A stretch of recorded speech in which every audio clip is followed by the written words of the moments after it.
अनूप सावन शिव भक्ति और करोड़ों श्रद्धालुओं की आस्था, कांवड़ियों के लिए शराबी और आतंकवादी जैसे शब्दों का इस्तेमाल। क्या अभिव्यक्ति की आजादी के नाम पर कुछ भी बोला जा सकता है? सवाल यह है कि ऐसे बयानों से समाज को बांटने का काम किया जा रहा है। शिव भक्तों को लेकर की गई टिप्पणी पर संत समाज, हिंदू संगठन हमलावर है। सवाल उठ रहा है कि क्या अभिव्यक्ति की आजादी के नाम पर किसी धर्म और उसके करोड़ों अनुयायियों पर ऐसी टिप्पणी की जा सकती है? और सबसे बड़ा सवाल यह कि क्या आस्था पर कटाक्ष करके सुर्खियां बटोरना नया ट्रेंड बन गया है? आज रण में इसी पर होगी सबसे बड़ी बहस। पहले आपको मौलाना शाजिद रशीदी का वो बयान सुनवाते हैं। जो बच्चों की वैन जो स्कूल जा रही थी उसके शीशे तोड़ दें, बच्चों को इंजर्ड कर दें, वो शिव भक्त हैं? क्या वो लोग जो एक ट्रक को के पूरे माल को लूट लें वो शिव भक्त हैं? मुझे तो अफसोस है योगी जी के उस बयान पर जिसमें उन्होंने कहा था कि लोग नमाज के नाम पर चौराहे पर तमाशा करते हैं। योगी जी, ये तमाशा आप नहीं देख रहे हैं? ये तमाशा, इसकी वीडियो आप तक नहीं पहुंच रही है? ज़रा बोलिए इस पर भी कुछ। जो लोग सड़कों पर बैठकर तमाशा कर रहे हैं, डांस कर रहे हैं लड़के और लड़कियां मिलकर, ये शिव भक्ति है? ये कांवड़ है? मैं ऐसे लोगों को नशेड़ी, भंगेड़ी, लूटपाट करने वाला और आतंकवादी तक बोलता हूँ। ये शिव भक्त नहीं हो सकते। शिव भक्त वो लोग हैं जो चुपचाप जाते हैं, चुपचाप आते हैं। ये जो वीडियो वगैरह बना के इस तरह का उपद्रव करते हैं, इसके लिए जो है इनको शिव भक्त कहना ये धर्म का अपमान है, शिव जी का अपमान है। तो मौलाना शाजिद रशीदी के शिव भक्तों को लेकर दिए गए विवादित बयान पर संत समाज लगातार हमलावर है। संत समाज और हिंदू संगठनों ने बयान को करोड़ों शिव भक्तों की आस्था का अपमान बताते हुए कड़ी आपत्ति भी जताई। श्री कृष्ण जन्मभूमि संघर्ष न्यास के अध्यक्ष दिनेश फलाहारी महाराज ने कहा कि इस तरह की बयानबाजी न सिर्फ धार्मिक भावनाओं को ठेस पहुंचाती है बल्कि समाज में वैमनस्य का माहौल भी पैदा करती है। रशीदी पहले से ही सनातनी विरोधी रहा है। यह जिस प्रकार से कांवड़ी यात्रियों को अपमानित करने का प्रयास कर रहा है, उनको बदनाम करने का प्रयास कर रहा है, ये बहुत ही निंदनीय है। कांवड़ यात्री आतंकवादी नहीं होते। आतंकवादी तो मस्जिद और मदरसों से निकलते हैं। ये लोग हमेशा हिंदुओं को काफिर कहने वाले लोग हैं, हिंदुओं के पवित्र त्योहारों से नफरत करने वाले लोग हैं। ऐसे मौलानाओं की तो एक लिस्ट बनाई जाए। जो भी मौलाना मुस्लिम युवाओं को भड़काने का प्रयास करते हैं, हिंदू मुसलमानों में दंगा कराने का प्रयास करते हैं, हमारे पवित्र कांवड़ यात्रियों को बदनाम करने का षड्यंत्र करते हैं, ऐसे मौलानाओं को तो पाकिस्तान भेज देना चाहिए। इन लोगों ने हमेशा हिंदुस्तान के खिलाफ षड्यंत्र किया है। हिंदुस्तान में खाते हैं और हिंदुस्तान के खिलाफ कुछ ना कुछ षड्यंत्र करते रहते हैं। पाकिस्तान और बांग्लादेश का गुणगान करने वाले मौलानाओं का हिंदुस्तान में कोई काम नहीं है। आप लोग पाकिस्तान चले जाओ। तो इस पर सवाल भी उठ रहे हैं कि आखिर मौलाना शाजिद रशीदी ने ऐसा बयान क्यों दिया। सवाल ये उठ रहे हैं कि भाई इस बयान के मायने क्या है।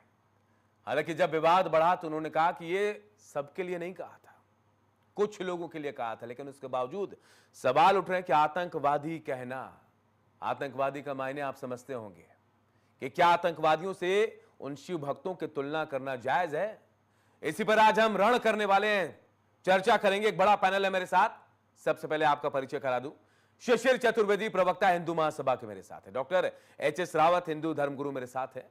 मुफ्ती नदीमुद्दीन, अध्यक्ष उलेमा काउंसिल के मेरे साथ हैं। Advocate Shoaib Sadiq, Islamic scholar, और खुद साजिद रशीदी मौलाना साहब, मुस्लिम धर्मगुरु हमारे साथ हैं। साजिद साहब, मैं सबसे पहले आपके पास आ रहा हूं।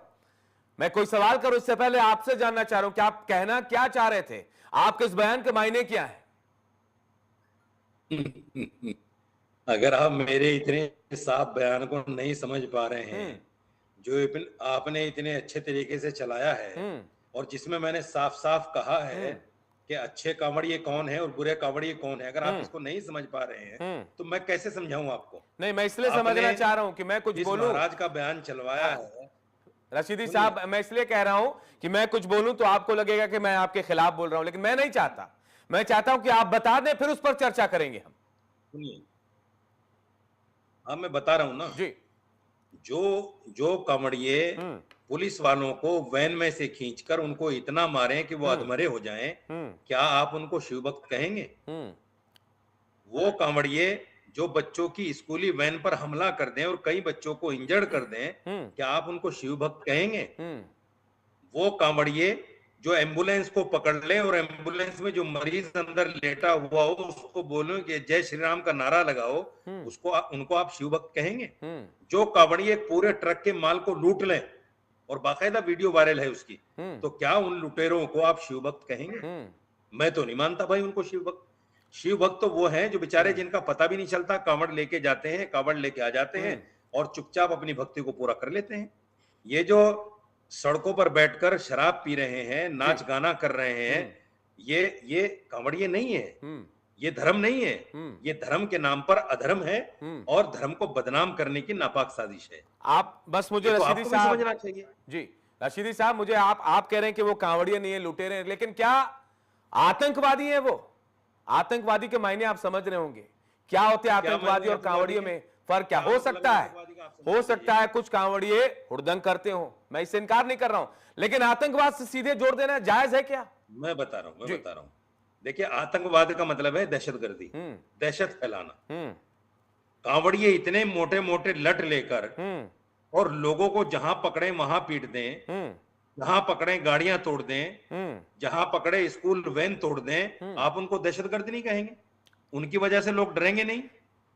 उनकी वजह से दहशत नहीं फैलेगी? ये आप कह रहे हैं रशीदी साहब। क्या मतलब है दहशतगर्दी का? मैं बता रहा हूं ना आपको, दहशतगर्दी है। मैं आपको बता रहा हूं ना, हथियार उठाना, बम धमाके करना और बेगुनाहों का कत्लेआम करना, ये आतंकवाद है रशीदी साहब। अब आप अगर डिफेंसिव हो गए, कहीं पर हुड़दंग हो अब रहा आप है, डिफेंसिव हो गए, ट्रैफिक जाम हो रहा है जी। नहीं सुनिए, अब आप पत्रकार नहीं रहे, डिफेंसिव हो गए आप। नहीं, मैं तो आप जो मतलब बता रहे हैं मैं उसी का दूसरा मतलब बता रहा हूं रशीदी साहब। जस्टिफाई करने की कोशिश कर रहे हैं उनको। रशीदी साहब ऐसा नहीं है, जो हुड़दंग मचाते हैं, उन कावड़ियों को जो स्कूली वैन तोड़ते हैं, आप जस्टिफाई कर रहे हैं उसको।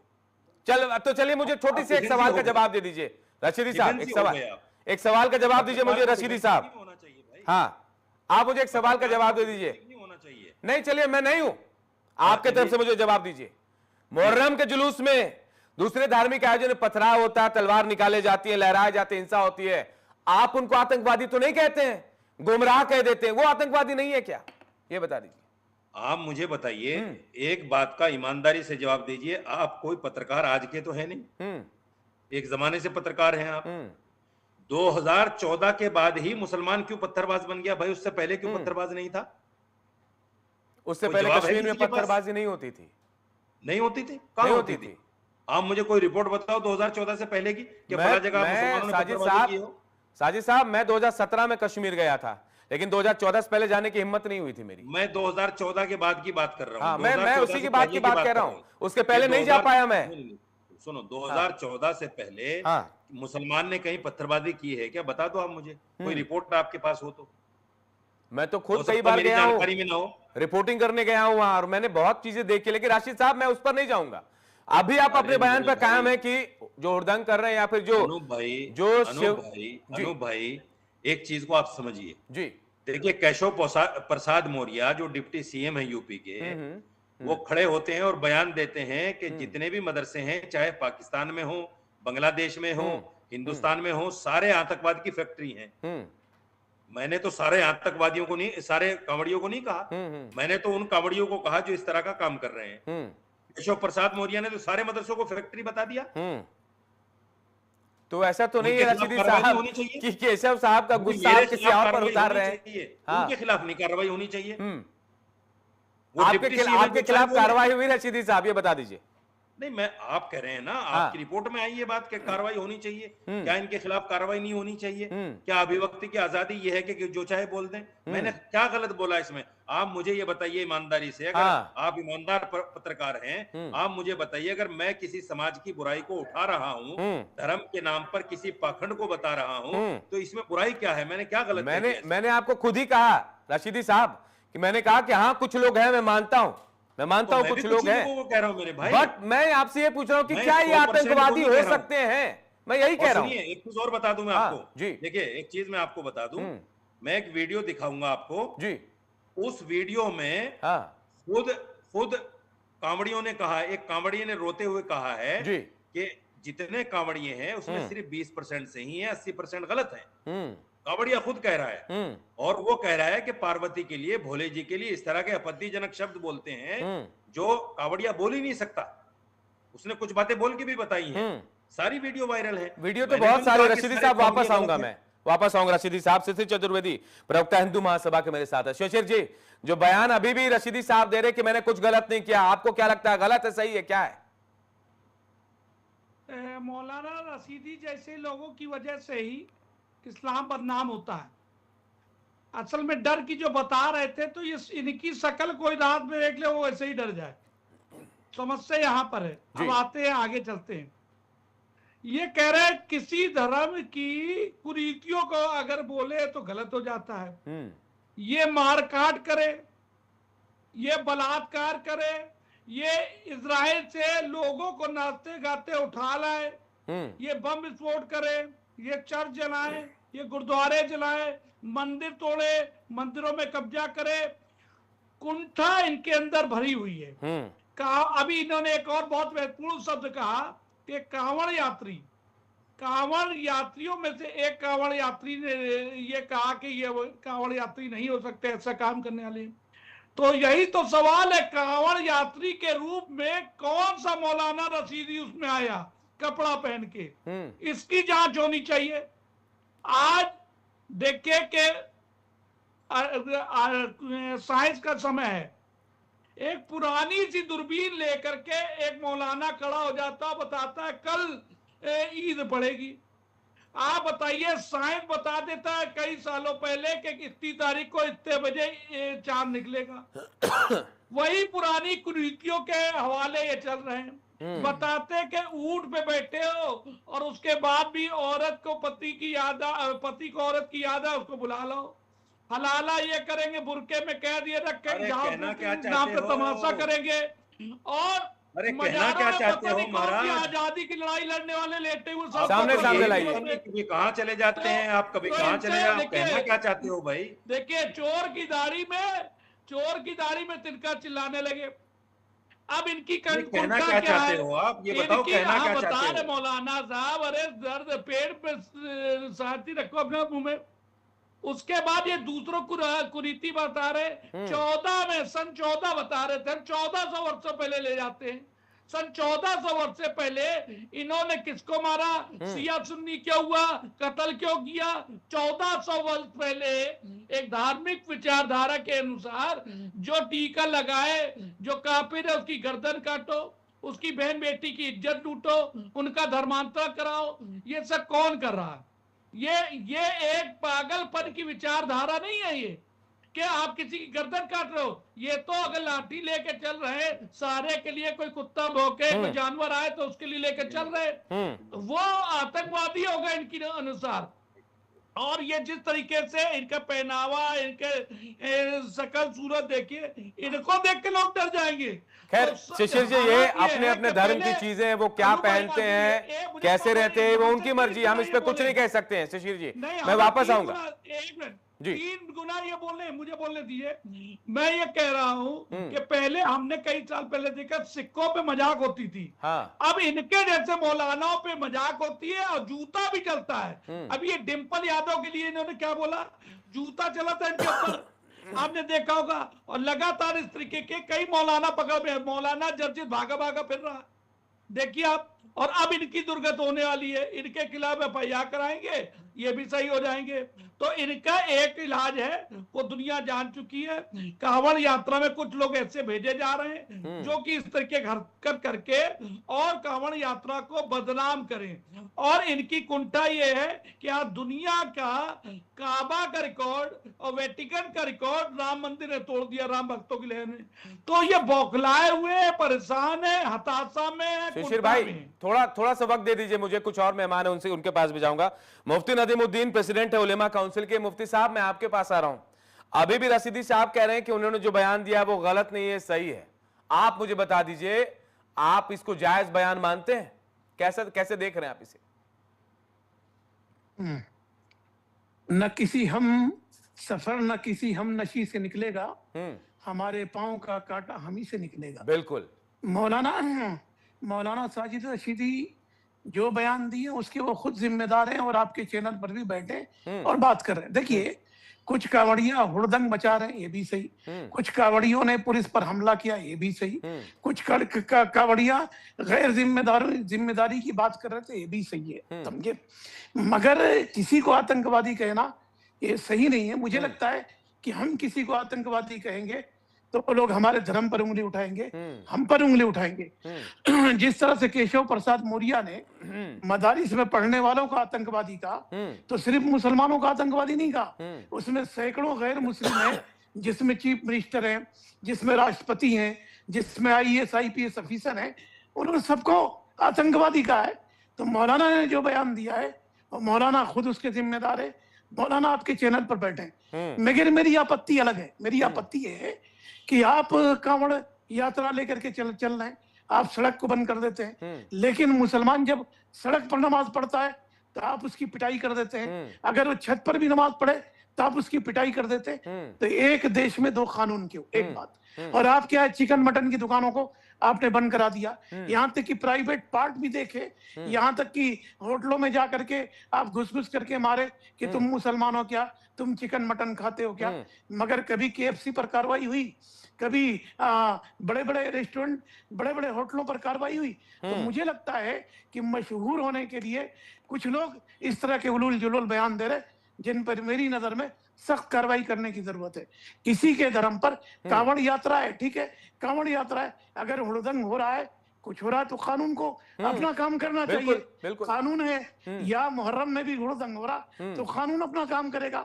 मगर किसी को आतंकवादी कहना ये गलत है। जिस तरह केशव प्रसाद मौर्य के भी बयान गलत है। बिल्कुल, मैं बिल्कुल यही बात भी कह रहा था। नदीमुद्दीन साहब, मैं भी यही बात कह रहा था कि देखिए, हर किसी को एक तराजू में तौलना सही नहीं होता है। मैं HS रावत जी आपके पास आ रहा हूँ। एक बात वो कहेंगे, अपने ही नागरिक को, अपने ही देश के नागरिक को हम आतंकवादी क्यों कहेंगे? हम इतना कह सकते हैं कि गुमराह है, वो गलत है, और उनको सुधारने की जिम्मेदारी हमारी नहीं है। मुस्लिम कम्युनिटी के अंदर बड़े बड़े क्राइम है, हमारे नौजवान बहुत भटके हुए हैं, उनको सीधा करने की हमारी जिम्मेदारी है। हिंदुओं में बहुत बड़े बड़े धर्म गुरु है, कांवड़ यात्रा कैसे निकलेगी, उसका क्या होगा, वो हिंदू धर्म के लोग देखेंगे, हमारी जिम्मेदारी नहीं है। अगर कहीं लॉ एंड ऑर्डर खराब होता है तो सरकार देखेगी। अगर आपको लगता है कि कोई अपमानजनक बयान दे रहा है तो आप पुलिस के पास जाइए, FIR कराइए, मगर किसी को आतंकवादी नहीं कहना चाहिए। बिल्कुल, मैं यही बात कह रहा था। मैं वापस आऊंगा सर आपके पास। डॉक्टर HS रावत, आपके पास आ रहा हूं। देखिए, यहीं पर आप एक तरफ रशीदी साहब हैं, दूसरी तरफ देखिए नदीमुद्दीन साहब हैं। नदीमुद्दीन साहब कह रहे हैं कि आतंकवादी कहना गलत है, लेकिन रशीदी साहब कह रहे हैं मैंने कुछ गलत नहीं कहा। आपको क्या लगता है कि हर कांवड़िया क्या आतंकवादी की तरह होता है? भाई, अभी सावन चल रहा है, कांवड़ यात्रा चल रही है, ऐसे में धार्मिक आस्था तो भड़केगी ऐसे बयानों से। देखिए, इसमें कोई दो राय नहीं अनूप जी। कावड़ यात्री जो लोग जाते हैं उसमें मैक्सिमम सब धार्मिक होते हैं। कोई आदमी नहीं जाना चाहता कि पैदल यात्रा करे, जाकर के वहां से जल लेकर के आए और वो किसी के साथ मारपीट करे। ये उद्देश्य तो किसी का होता नहीं है। अगर कोई मुसलमान क्रिमिनल भी है और वो जाकर के, अगर मान लो जाकर के काबा पे दर्शन करने जाता है, वहां पर हज करने के लिए जाता है, और वहां अगर मान लो किसी के साथ में चोरी चकारी, मार पीट, जेब कतरा हो जाए और वहां मारपीट अगर कर दे, तो क्या वहां हज करने के लिए जाने वाला व्यक्ति वहां आतंकवादी है? वो क्रिमिनल आदमी है। तो इसका मतलब कहीं ना कोई फंक्शन जितने भी वर्ल्ड के अंदर होते हैं वहां पर इस प्रकार के हादसे होते रहते हैं। क्या मैं हज यात्रियों को सबको मैं बोल दूं वहां तो सारे के सारे ये जितने भी हैं आतंकवादी जाते हैं, सारे के सारे क्रिमिनल जाते हैं, पत्थरबाज जाते हैं? तो रशीदी साहब का क्या है कि ये कभी कभी समझदार होने के बावजूद भी बेफिजूल की बातें करते हैं, और उससे क्या होता है, मीडिया वाइट बनती है। अब मीडिया वाइट बनी, पॉपुलर हो रहे हैं पूरी दुनिया के अंदर, अब वो मीडिया पे चलेगा, सोशल मीडिया पे चलेगा कि रशीदी साहब ने ये बोल दिया कि आतंकवादियों को बोल दिया। अगर ये जहरीले शब्द ना बोले, प्यार भरे बोले, तो हिंदू मुसलमानों में प्यार बढ़ सकता है ना आपस में। तो इस वजह से सभी कावड़ियाओं को ये बोलना, धार्मिक यात्रा है जैसे हज की यात्रा होती है। अगर उस हज यात्रियों को मैं बोल दूं कि सारे आतंकवादी हैं, तो मुझे लगता है बवाल खड़ा हो जाएगा। फिर दूसरा सवाल इसने कहा कि 2014 के बाद मुसलमानों ने पत्थर मारना शुरू कर दिया है। मैं इनको उदाहरण देना चाहता हूं कि 2014 से पहले जब मनमोहन सिंह की सरकार थी, उस समय की स्थिति को अगर देखा जाए तो 9000 पत्थरबाज उस समय गृह मंत्री राजनाथ सिंह थे, सरकार बनी थी। उन्होंने जम्मू कश्मीर के 9000 पत्थरबाज जेलों के अंदर बंद थे, उनको सबको छोड़ दिया था और केस वापस ले लिए थे। तो इसका मतलब वो तो मनमोहन सिंह की सरकार में पत्थर फेंकते थे। अखिलेश की सरकार में जितने भी आगजनी की घटना उत्तर प्रदेश में हुई, उनका रिकॉर्ड आज चेक करा लीजिए, और योगी सरकार के अंदर चेक करा लीजिए कितने हिंदू मुसलमान के झगड़े हुए। क्या वो कोसी कला का झगड़ा हो, चाहे अलीगढ़ का हो, चाहे मेरठ का हो, चाहे सहारनपुर का हो, चाहे वो कांधला का हो, चाहे ये कहीं के भी जितने भी झगड़े फसाद हुए, जहां पर जितना माइग्रेशन हुआ है वो इनके राज में हुआ है। तो रशीदी साहब जिस प्रकार की बातें करते हैं, कभी कभी इस प्रकार की बातें करते थे, हमारे मित्र हैं, लेकिन फिर भी गलत है। आतंकवादी नहीं हो सकता है जो अपने ऊपर जल लेकर के आ रहा है, या जो कोई हज करके आ रहा है वो आतंकवादी हो सकता है। मैं पूछ लेता हूं रशीदी साहब, उसके बाद शोएब भाई आपके पास आऊंगा मैं। रशीदी साहब, अब आप कहेंगे आपके साथी हैं, देखिए अभी मुफ्ती साहब भी कह रहे थे कि भाई आतंकवादी कहना गलत है, गुमराह कह सकते हैं हम। अभी हिंदू धर्मगुरु एच एस रावत साहब भी यही बात कह रहे हैं, अब भी आप कहेंगे कि मैं गलत नहीं हूं?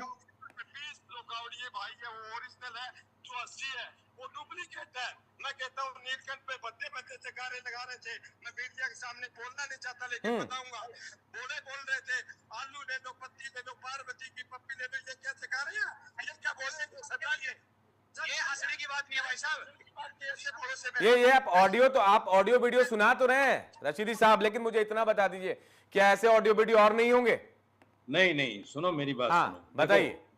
अपने अंदर अगर कोई कमी है तो उस कमी को एक्सेप्ट करना यही इंसानियत है। आदमी को डिफेंसिव नहीं होना चाहिए कि डिफेंसिव हो गए ये कह अरे तुम्हारे अंदर तो ये चीज है, तुम्हारे अंदर तो ये चीज है। अभी मेरे भाई एच एस रावत ने कहा कि वहां जाके चोरी चकारी जेब कतरी हो जाए, इनको पता नहीं वहां कानून कितना सख्त है, अगर चोरी होगी हाथ कटेगा। वहां तो चोरी की सोच भी नहीं सकता कोई, चोरी करना तो बहुत दूर की बात है, सोच भी नहीं सकता। वहां लड़कीबाजी, लड़की छेड़ना, लड़की की बात करना सोच भी नहीं सकता। वहां तो इतने सख्त कानून है, ले आओ हिंदुस्तान में वो कानून। तो आप वहां बोल भी नहीं सकते जितना आप यहाँ बोल पा रहे रशीदी साहब। नहीं, सवाल बोलने का नहीं है। आप नहीं, सवाल तो है, आप वहां नहीं बोल सकते ये बात रशीदी साहब, यहाँ बोल सकते हैं भारत में। आप मेरे भाई डिफेंसिव क्यों हो जाते हैं? नहीं, वो सऊदी है, आप फर्क कर रहे हैं वहां यहाँ, तो मैंने कहा मैं भी कुछ बता दूं आपको। नहीं, ये लोकतांत्रिक देश है, आप डिफेंसिव हो जाते हैं 1 मिनट में, बड़ी अजीब बात है ये। डिफेंसिव? मैं क्या कहता हूँ, हाँ। मैं क्या कहता हूँ, अभी जो ये चतुर्वेदी साहब बैठे हैं, इन्होंने एक बात तो एक्सेप्ट कर ली, और रावत जी ने भी कर ली कि भाई कुछ लोग तो हैं जो गलत हैं, लेकिन सारे गलत नहीं हो सकते। हाँ। और मेरा भी बयान यही है, हमने ये नहीं कहा, सारे हमने गलत कहा नहीं तो है, साजिश के तहत सारे गलत नहीं है, कुछ लोग गलत हैं। वहां पर मैंने ये नहीं कहा कि सारे गलत हैं, मैंने कहा ही नहीं ऐसा। मैंने कहा जो गलत है वो गलत है। लड़कियां नहीं देख सकते, मैं सही लोगों को गलत नहीं कह रहा। आपने बयान मेरा चलवाया, मैंने लास्ट में ये भी कहा कि अच्छे कांवड़िए वो हैं जो चुपचाप जाते हैं, चुपचाप चले आते हैं। मैंने ये भी खुश होना चाहिए कि हमने आपका पूरा बयान चलाया। बहुत सारे ऐसे जगह जहाँ आधे बयान चल रहे थे। आपसे कह रहा हूँ कि मेरा पूरा बयान चलवाया आपने, और मेरे पूरे बयान में अगर कहीं आपको कोई गलत, मैंने कोई गलत बात देखी तो उसको मैंने बोल दिया। ये समाज सुधार की बात है, आतंकवादी वाले शब्द से दिक्कत है। मुझे कोई पता नहीं चल, आप कोई हुड़दंग करे, आप उसे आतंकवादी कह दे। मैं शोएब भाई आपके पास आ रहा हूँ। शोएब भाई, आप सही मानते हैं कि भाई हुड़दंग करने वालों को आप आतंकी कह दे? हो सकता है कुछ लोग ऐसे हों। देखिए अनूप भाई, सबसे पहले तो मैं मुल्क के वजीर आजम नरेंद्र मोदी जी को और सभी रियासत के वजीर आला को सावन की दिल की गहराई से मुबारकबाद देता हूँ, जब तक किसी ने नहीं दिया। देखिए सावन महीना जो होता है बहुत अहम होता है, शिव जी का होता है। पहला सोमवार निकला है अभी, इसमें कांवड़ यात्रा बहुत अहम होती है। लेकिन कांवड़ यात्रा जो अहम होती है उसके कुछ न कुछ जो है धार्मिक भी उसूल होते हैं, कानूनी भी उसूल होते हैं। मैंने भी कांवड़ यात्रा कम से कम 10-15 साल से होश संभाला, तो मैं देख रहा हूँ अक्सर वो निकलते हैं, हम लोग मदद भी करते हैं। वो मंदिराम पे बताएंगे तो सवाब कम हो जाएगा। लेकिन आप देखिए कभी न कभी जब भीड़ इकट्ठा होती है तो कहीं ना कहीं कुछ मामले बिगड़ जाते हैं। जिस तरह लखनऊ में ही आप देखिए कि स्कूल वैन थी जहां पर कांवड़ यात्रियों ने जो जा रहे थे उन्होंने डंडे बरसाए, वहां पुलिस मौजूद थी चौकी में, बच्चे बच गए, किसी के सर पे लगी, शीशे वगैरह टूटे, इस पे किसी ने कोई बात नहीं करी। मैं किसी के बयान की बात नहीं कर रहा हूँ, पैरवी कर रहा हूँ।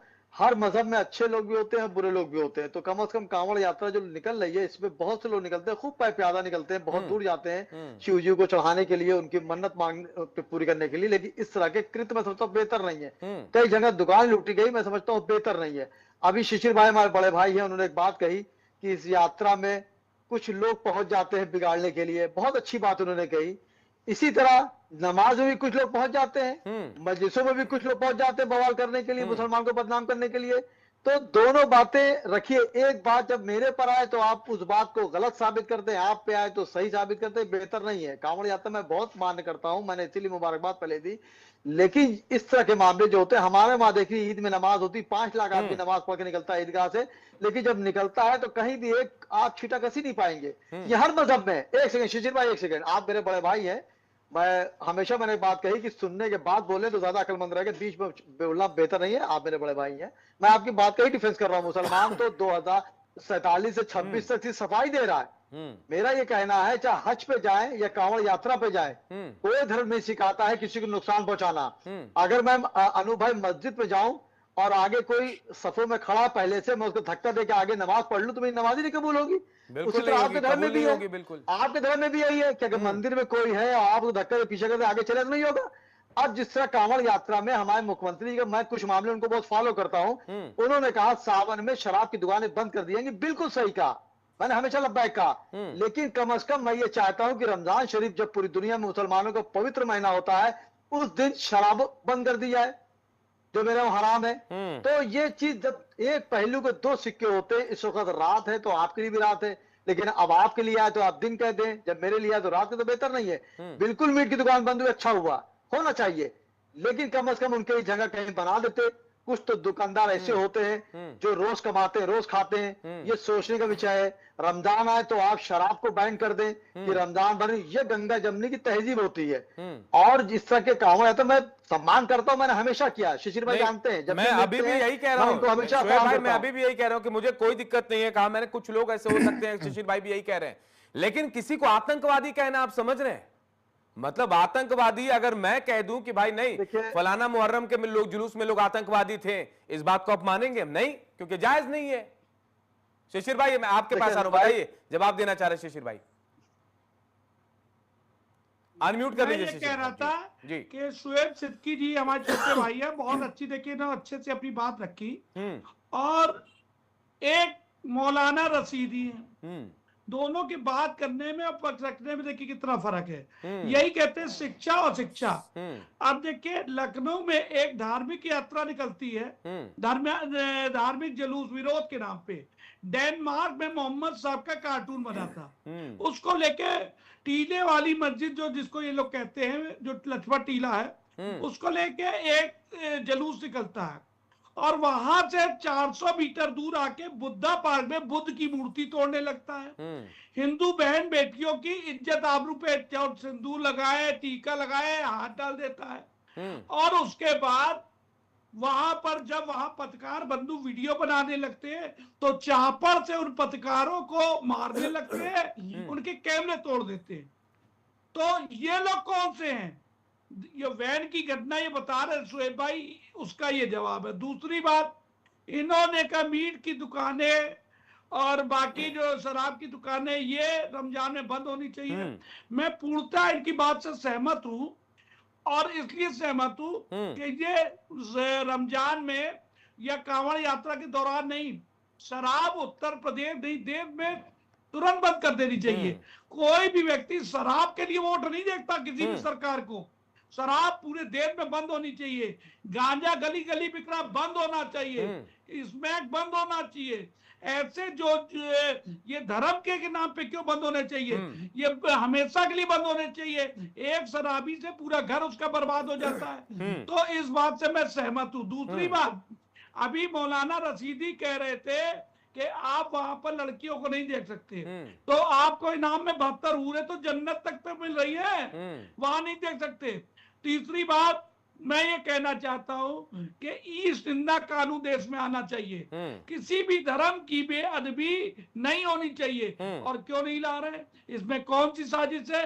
अभी यहाँ पे मौलाना जर्जिस ने जिस प्रकार से जहरीली तकरीरें पढ़ी, जिस प्रकार उसने हमारे कृष्ण जी और महादेव के खिलाफ बोला, इनकी गिरफ्तारी क्यों नहीं हुई भगवाधारी सरकार में? मैं उत्तर प्रदेश सरकार से पूछना चाहता हूं, क्यों नहीं उसकी अब तक कार्रवाई नहीं हुई? क्यों नहीं उनका एनकाउंटर हुआ? इससे बड़ा कोई पाप हो सकता है इस देश के अंदर?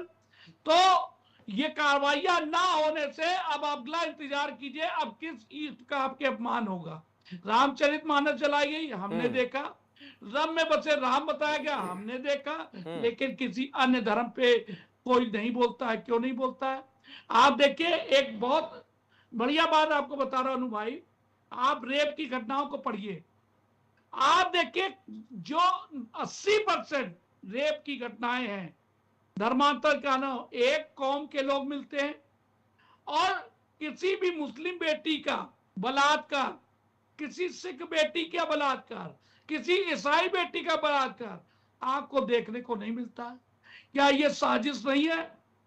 करने वाले एक कौम के और जिनकी इज्जत लूटी जाती वो एक कौम के। शिशिर भाई देखिए, ये बात आपकी है और कानून भी है, कानून भी काम कर रहा है। मैं एक बार मुफ्ती साहब के पास आऊंगा। मुफ्ती साहब, मैं आपसे ये पूछ रहा हूं, क्या आप लोग मौलाना रशीदी जैसे बयान देने वाले लोगों को अपने मन से बैन नहीं करते?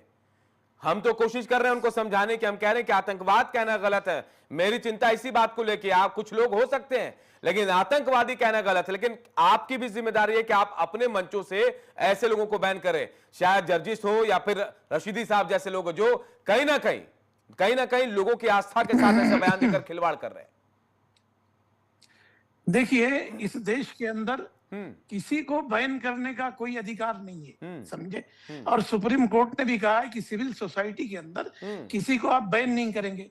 आप मुझे बैन करने की बात करें, आपने चैनल पर खुद मौलाना को बुला करके सुन रहा है। एक बात छोड़िए, दूसरी बात मैं अच्छी बात बता रहा हूँ। देखिए, कोई भी बयान हमें ऐसा नहीं देना चाहिए कि जिससे किसी भी समुदाय को तकलीफ हो, और समुदाय को तकलीफ होने के बाद हमारे धर्म पर आकर के अटैक करें। एक चीज, दूसरी चीज मैं बोलना चाह रहा हूँ कि देखिए, एक कांवड़ यात्रा में बहुत सारे बच्चियां हैं जो 60 किलो 70 किलो लेकर के कांवड़ आ रही हैं। हाँ, यूथ, बहुत सारे यूथ है लेकर के आ रहे हैं, भोले भोले बम बम बोले के नारे लगाते हुए जा रहे हैं।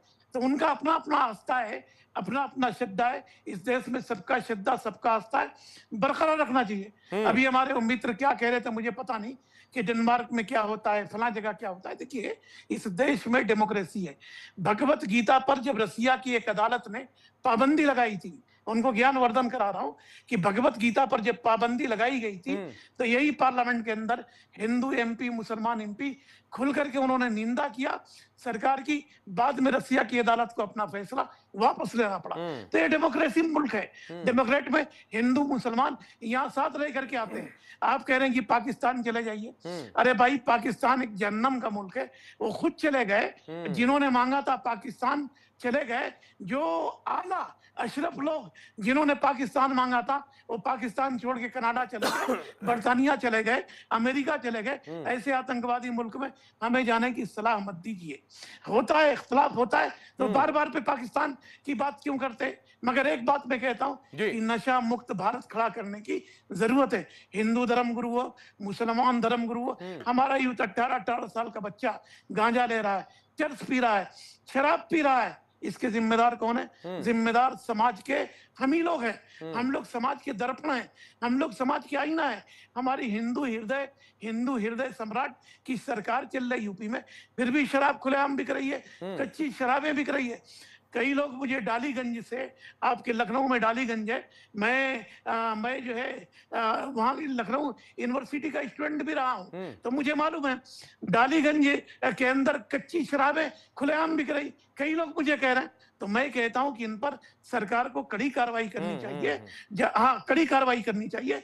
हमारे युवा देश का फ्यूचर हैं, हमारे युवा देश के भविष्य हैं। हम अपने युवाओं से खिलवाड़ न करें। बिल्कुल, आप जायज फरमा रहे हैं। मुफ्ती नहीं, साहब एक बात- जायज फरमा रहे हैं आप। नहीं सुनिए भाई, जेन जी का जमाना है। मोहन भागवत जी क्या कह रहे हैं, हमें डायलॉग करने की जरूरत है। डायलॉग हमें ही करने की जरूरत नहीं है, माँ बाप को भी डायलॉग करने की जरूरत है कि हमारे लिव इन रिलेशनशिप में लोग आकर के अपना चलिए कल्चर खराब हम करें। थोड़ा अपने मैं मुद्दे से भटक रहे हैं मुफ्ती साहब, हम हमारा मुद्दा कुछ और है। मैं एक बार रावत साहब आपके पास आ रहा हूं। रावत साहब, क्या एक्शन नहीं लेना ऐसे बयानों को बढ़ावा देता है? मौलाना जर्जिस को आपने सुना ही होगा, अब रशीदी साहब भी यही बात कह रहे हैं। एक्शन केस तो हो रहे हैं, मुकदमे भी हो रहे हैं, मौलाना साहब रशीदी साहब पर भी हो गया है, नंदकिशोर गुर्जर जी ने शायद FIR दर्ज की है, लेकिन एक्शन नहीं लेना ऐसे बयानों को बढ़ावा दे रहा है क्या रावत साहब? अनूप जी, इसमें कोई दो राय नहीं। मौलाना जर्जिस तो एक जिहादी किस्म का मानसिक बीमार आदमी है।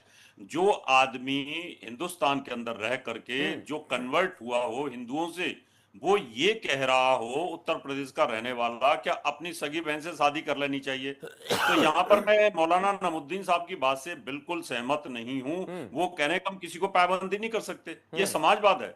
हिंदुस्तान के अंदर समाजवाद है, और हिंदुस्तान के अंदर एक सोसाइटी के अंदर समाजवाद है, चाहे वो मुसलमान हो चाहे हिंदू हो, सबकी एक खापों का मामला है, समाज का मामला है, पंचायत का मामला है। पंचायत ये फैसला ले सकती है कि भाई तुम समाज में रह रहे हो और तुम अपनी बहन के साथ शादी करने की कैसे बात कर रहे हो, उस पर एक्शन होना चाहिए।